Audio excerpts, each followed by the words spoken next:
Welcome to the new brew space and to on-camera brew 14. And I'm going to say on-camera brew 14 because we've tested a few.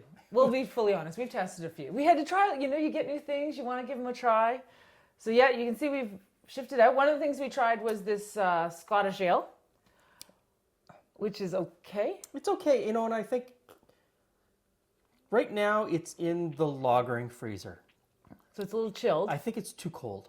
Okay, but at the same time, and now there's nothing. It's like there's a shock. There's a flavor, and then it goes away. I don't know that I really like the upfront flavor. I think we can work on that. So we're going to keep working on this. We'll see what So happens. we'll keep working on. But today we were brewing a new version of Dead Parrot Ale. Yes. So this was brew number 7 with David Green. And that had its own moments. If you watch that particular video, we had a few things that went wrong, but we decided on a whim to enter it into Toronto GTA Brew Slam. Thank you. And it did fair to middling. 31 out of 50, 28 out of 50. So it's in the middle. It's a little off-piste.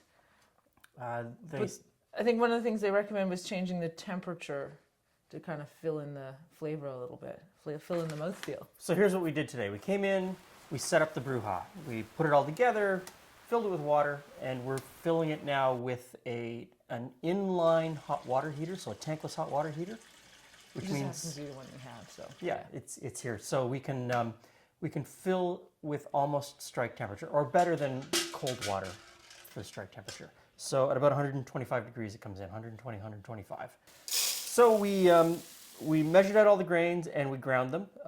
We didn't make any changes to the grains this time, exactly the same as what we brewed in brew number 7. Yes. We mashed that in.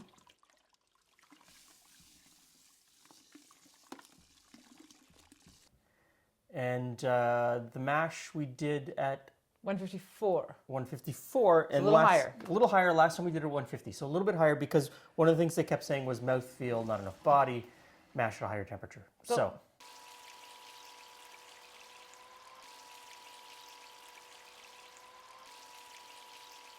about 30 minutes into the mash, we tested the gravity with the Misco digital refractometer. Love the digital refractometer. And we were ahead of where we needed to be. So the mash was going much better this time than last time. So at the end of the mash, mash out, sparged with 6 liters of water, and our pre-boil gravity was 1.052, and we wanted 1.051. So when we came up to a boil, we put in the hops, same hop schedule, and this is light on bittering hops and heavy on aroma hops. Yeah. So all the hop additions are later in the boil.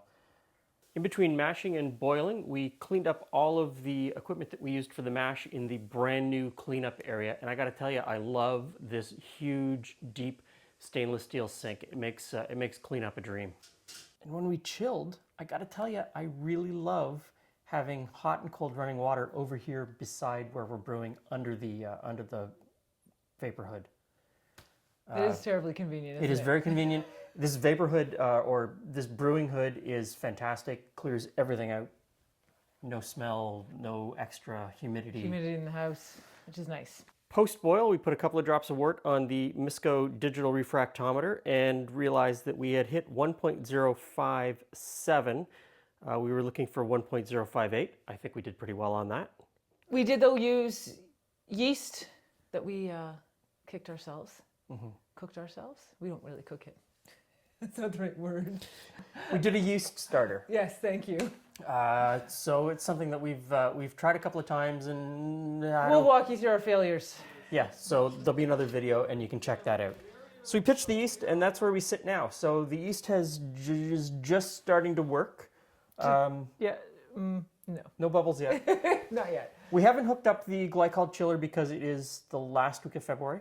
So it's still pretty chilly in our basement. Our basement sits around 65 degrees Fahrenheit, which is right in the range that we want to. What do we want to do?